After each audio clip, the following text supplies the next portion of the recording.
Vamos a empezar entonces con Nicolás. Ixobe es una desarrolladora inmobiliaria con operaciones en Uruguay hace 13 años, con 16 proyectos, 5 terminados, 6 en obra y 5 por iniciar, y un stock de 250.000 millones de dólares.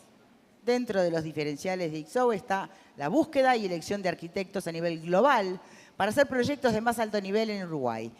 Tiene estudios en Holanda, Francia, Noruega, España, Chile, Argentina y nuestro país. Y nos está acompañando uno de sus directores, Nicolás Sukovic. Ay, perdón, ¿cómo lo pronunciamos? ¿Cómo es? Decímelo una vez y me lo aprendo. Suchowicki. Bien, Nicolás, muchas gracias. Por favor, un aplauso para este selecto panel. Una verdadera obsesión por hacer la arquitectura un elemento diferencial central de cada proyecto. ¿Cómo se construye ese valor diferencial? Bueno, buenas tardes a todos. Gracias por la invitación. Un poco cuando pensaba de qué hablar, que debo confesar no lo suelo hacer mucho en eventos, sí mucho con el equipo. Me gusta tratar de conversar y principalmente nutrirme de sus ideas. Creo que eso también es parte del hacer los proyectos. Pero principalmente pensaba un poco de lo que en la cotidianeidad transmito, que es entender esto desde una filosofía de hacer las cosas, que va más allá de lo que yo siempre digo, poner un ladrillo o un ticholo arriba del otro, sino que tiene que ver con saber construir experiencias, en comprometerse con la construcción de una experiencia y en definitiva entender cuál es el fin último, el propósito de nuestro trabajo. Me gusta mucho decir que no debemos olvidarnos que tenemos la responsabilidad de construir hogares, de construir espacios de trabajo, de construir los lugares donde familias crían a sus hijos, donde las parejas se enamoran, donde... Sí, se enamoran también a veces, ojo, hay que evitar.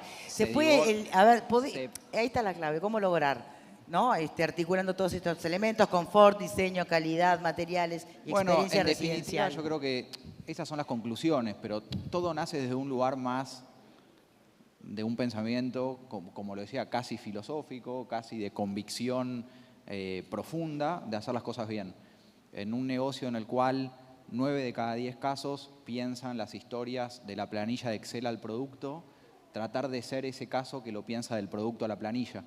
Y en definitiva proponerse con convicción pensar la mejor experiencia para ese lugar, para ese espacio, para ese habitar, y a partir de ahí construir un negocio.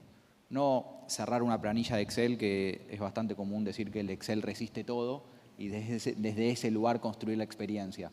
Porque ya, si no concebimos el proyecto con un corset demasiado ajustado, que es difícil que después nos permita crear. En definitiva, eso redunda en que ese propósito no nos pierda de vista lo que yo siempre digo, en una historia que es muy conocida, como la cuenta el fundador de Ferrero Rocher, que en sus inicios él trabajaba en un café en Italia y él pensaba en esa señora que todos los días iba a tomar un café con su vestimenta, con su impronta, con su delicadeza para hacer el pedido, y él decía, yo quiero inventar un bombón para esta señora, con un nombre y un apellido. Y nosotros realmente pensamos cada apartamento para una persona en específico. La ideamos en nuestra cabeza, la imaginamos, la pensamos, hasta a veces le ponemos un nombre, y después creo que por repetición, por transitividad, aparecen muchas personas con ese perfil. Ese perfil, con gustos similares, con intenciones similares, con inquietudes similares. Y en conclusión, un poco, me cuesta a veces hablar en paneles porque generalmente hablamos mucho de estadísticas y de datos que ciertamente son relevantes, pero soy principalmente un descreído de los estudios de mercado. Ah, sí. Lo que me pasa es que yo creo que este es un país maravilloso en donde se analiza mucho la demanda y se habla poco de la oferta. Cuando hay mucho por hacer, cuando hay mucho por crear, cuando hay la posibilidad de pensar distinto, yo creo que hay mucho por trabajar en la oferta y que la demanda existe. Es casi como una mesa de 4 patas en donde la última parece por naturaleza, que es, primero hay que tener una muy buena idea, arquitectos, proyectistas, diseñadores, que puedan ser los inspiradores, los iluminados, que nos traigan ideas distintas. Paisajistas, que puedan salir del pensamiento, digamos, solamente del status quo y poder romper con eso, como, digamos, un pintor que imagina una obra distinta, una creación distinta. Después creo que hay un rol importante del inversor, que hubiese sido el mecenas del pintor en el renacentismo, el que apoya a un chef a poner su restaurante, porque el chef tiene un menú distinto, unos ingredientes distintos, pero alguien tiene que montar el restaurante con su inversión. Tercero, creo que durante mucho tiempo este país nos ha recibido muy bien con la tercera pata, que es un regulador público que esté dispuesto a apoyar iniciativas distintas también para que puedan ocurrir. Y la cuarta pata, que es la demanda, el cliente, en definitiva aparece sola, porque si tenés algo novedoso, distinto, bien sostenido desde la inversión y con una propuesta que es acompañada desde todos los ámbitos, yo creo que la demanda aparece. Entonces, si nosotros hacemos un estudio de demanda, no la vamos a ver, pero ahí está. En definitiva, lo que tenemos que trabajar más es en la oferta. Soy un convencido de profesión economista, un poco deformado por eso, de que el equilibrio es donde se juntan la oferta y la demanda, pero hay mucha charla de la demanda y poca charla de la oferta. Yo creo que es algo donde tenemos que trabajar profundamente. Excelente aporte. Uno escucha hablar a cada exponente y evidentemente hay algo que es como un común denominador y es la palabra diferencial, ¿no? Que atraviesa todas las disciplinas. Me había quedado pendiente para ICSO preguntarle a Nicolás, tanto que justamente hablan de la obsesión por una arquitectura bien personal, ¿cómo se construye ese valor diferencial de cada proyecto, desde la concepción hasta la entrega de la llave en mano, digamos? Bueno, yo creo que principalmente es pensar sin ataduras, ¿no? Un cuestionamiento constante. Es casi no dar nada por sentado. ICSO está concebido como que lo único que es incambiable, incuestionable, es la visión de todo el tiempo tratar de hacer mejor las cosas. Entonces, en definitiva, esta obsesión nace de, aun cuando las cosas vayan bien, siempre se pueden hacer mejor. Y siempre realmente se pueden hacer mejor. Y hasta en el cuestionamiento estamos, mi socio y yo, cuestionados como si somos los indicados para seguir liderando los proyectos. El cuestionamiento constante, por eso cada proyecto tiene un concurso privado de arquitectura, donde se invitan estudios de realmente todo el mundo, de todos los continentes. Nos cuestionamos a nosotros mismos. Somos muy conscientes de que lo que nos trajo hasta acá no nos va a llevar hasta allá.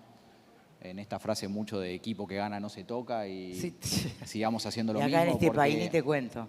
Porque nos va bien, entonces todo nace, la obsesión principalmente tiene que ser real. La obsesión real es todo el tiempo tratar de ser mejor.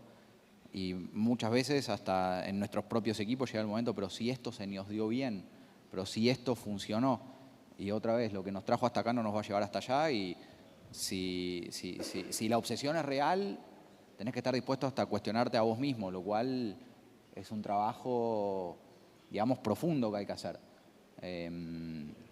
Yo creo que eso nos caracteriza, nos define, nos sentimos cómodos en eso, entendemos que el día a día es como el amor, donde hay que enamorarse todos los días. Ahí tenemos de nuevo el tema del amor. El día que me construyan un amenities para enamorarse y no desenamorarse, me avisan.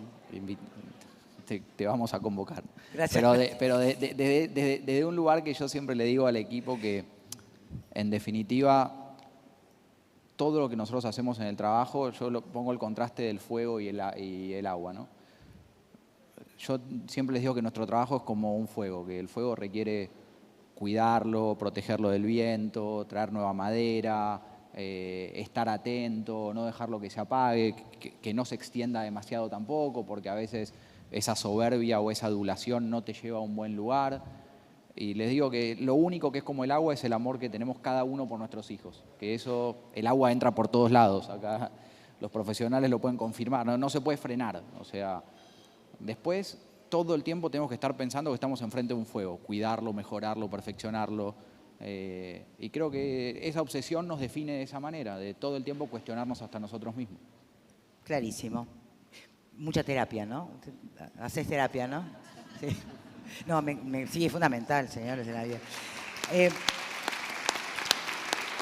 El hombre terapeutizado es mucho más profundo y sensible, obvio, y vale más. Nicolás Suchovicki, muchísimas gracias, de verdad, por acompañarnos hoy.